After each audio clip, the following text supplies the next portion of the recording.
Hello students, मैं मानसी सिंह कौटिल्या बलरामपुर की ओर से आप सभी का हार्दिक स्वागत करती हूँ और उम्मीद करती हूँ कि आप सभी स्वस्थ होंगे। आज के इस वीडियो में हम एक बहुत ही अच्छा टॉपिक वर्ब पर डिस्कस करेंगे। अगर आप लोगों ने प्रीवियस ईयर क्वेश्चन पेपर देखा होगा तो आप लोगों को ये आइडिया ज़रूर होगा कि एसएससी के एग्ज़ाम में 80% क्वेश्चन जो आते हैं वो वर्ब रिलेटेड ही रहते हैं। तो अगर आपने वर्ब की प्रैक्टिस अच्छे से कर ली तो आपके मैक्सिमम क्वेश्चन सही हो सकते हैं। तो चलिए आज का क्लास स्टार्ट करते हैं। तो ये रहा आपका पहला question. You need not to ask for permission, you can use it whenever you like. तुम्हें परमिशन की ज़रूरत नहीं होनी चाहिए, तुम इस्तेमाल कर सकते हो जब कभी भी तुम चाहो। तो ध्यान दीजिएगा, दो वर्ड्स होते हैं, एक होता है नीड और एक डेयर।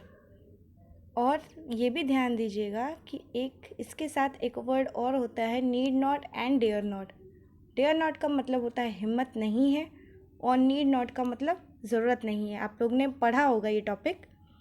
अगर कभी भी नीड का यूज़ नॉट के बाद लगता है तो वहाँ पे हमेशा टू प्लस वर्ब की फर्स्ट फॉर्म आती है। बट अगर नीड का यूज़ कभी भी नॉट के पहले आता है तो वहाँ पे हमेशा वर्ब की फर्स्ट फॉर्म ही आती है। तो यहाँ पे जैसा आप देख रहे हैं कि नीड नॉट लिखा हुआ है, मतलब नॉट के पहले आपका नीड का यूज़ किया गया है। तो यहाँ पे क्या हो जाएगा, यहाँ पे सिर्फ और सिर्फ V1 आएगी, यहाँ पे टू का यूज़ नहीं होगा। तो ऑप्शन नंबर ए में आपके एरर है। सो here is your second question. Taken into consideration of the advice of his friends, he decided to stay here. अपने दोस्तों के राय परामर्श को समझते हुए उसने यह तय किया कि वो यहीं पर रहेगा।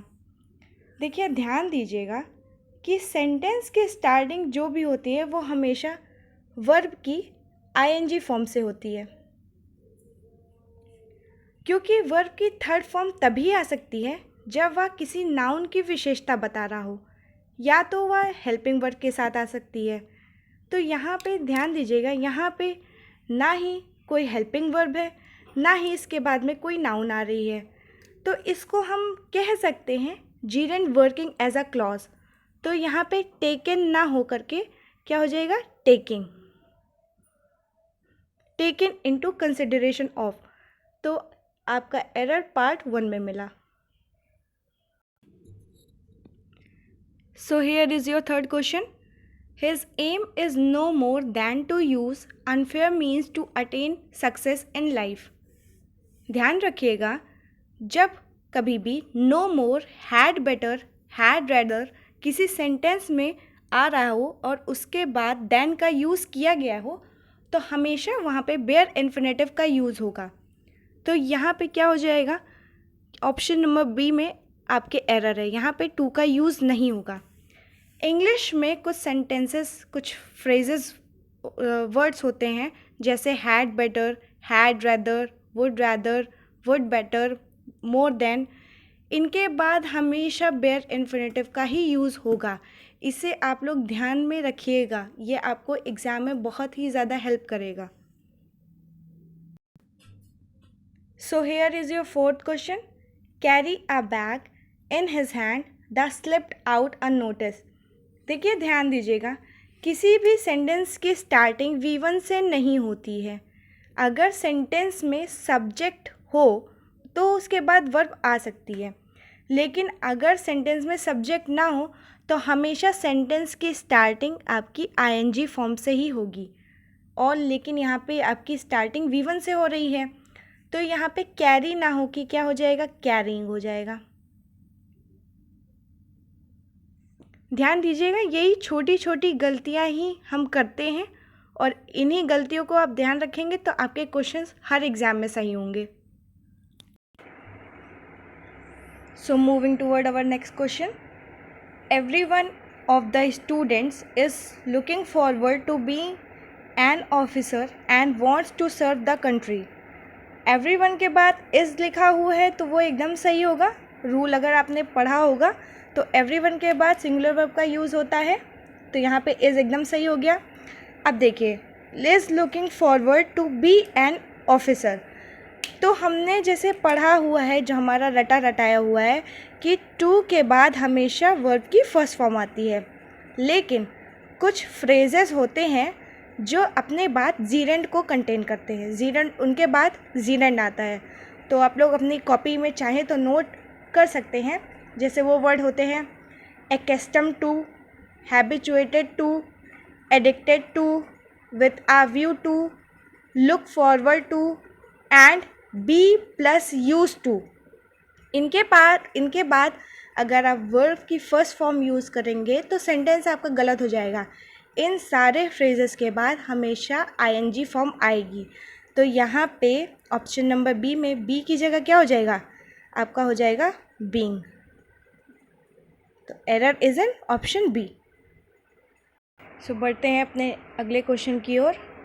आपका अगला क्वेश्चन इजी है एंड आई होप आप सबको इसका आंसर मालूम होगा। A professor should help the students to solve their problems. तो कुछ वर्ड्स होते हैं, आपको पता होगा, लेट, बिड, मेक, हेल्प।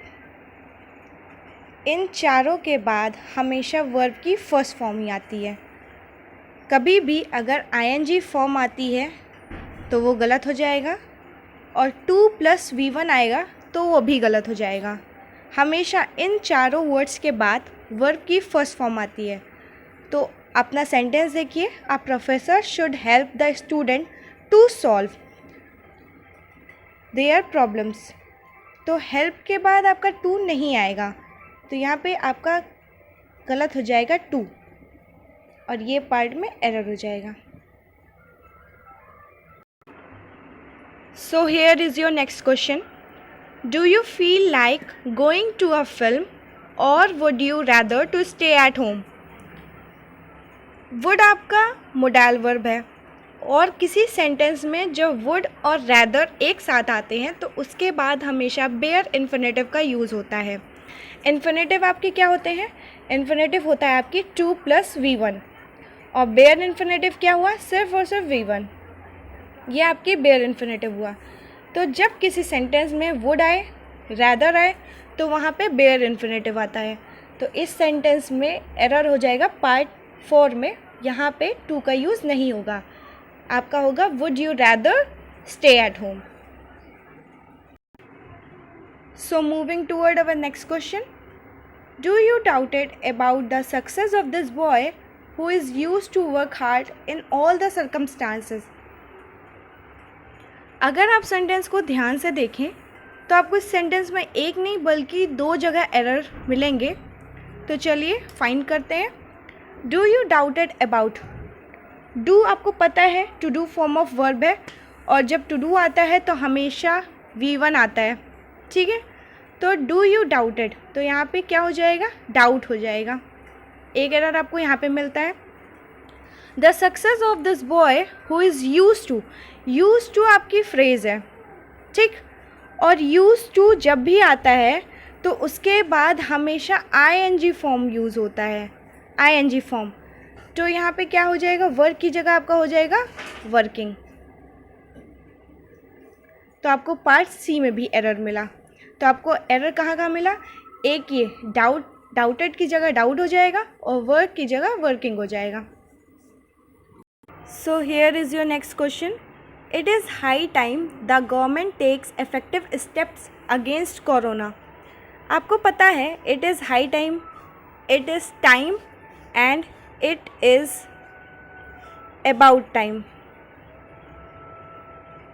ये 3 फ्रेजेस होते हैं जिनके बाद हमेशा वर्ब की सेकेंड फॉर्म आती है। तो सेंटेंस देखिएगा, it is high time the government takes. तो यहाँ पे V2 का यूज़ होगा, यहाँ पे हो जाएगा टेक्स की जगह टुक, और सेंटेंस आपका सही हो जाएगा। So moving toward our last question. According to this book we don't need wake up early in the morning. तो क्लियरली आपको पता चल रहा होगा कि एरर हमारे कौन से पार्ट में है। तो लेट्स फाइंड आउट। वेकअप कभी भी अकेला नहीं आता, हमेशा टू वेकअप आता है। ठीक, तो इस क्वेश्चन में अगर हम वेकअप से पहले टू का यूज़ कर देंगे तो सेंटेंस हमारा एकदम करेक्ट हो जाएगा। ठीक है, तो आज की क्लास हमारी यहीं पे ख़त्म होती है। आई होप कि आप सबने बहुत कुछ सीखा होगा। ऐसे ही अपनी पढ़ाई को जारी रखें, पढ़ते रहें, क्योंकि लॉकडाउन ख़त्म होने के बाद CHSL के एग्ज़ाम जल्द से जल्द करा दिए जाएंगे, तो कोई भी रिग्रेट ना रहे, इसलिए पढ़ते रहिए। So keep studying, stay home, stay safe. Thank you.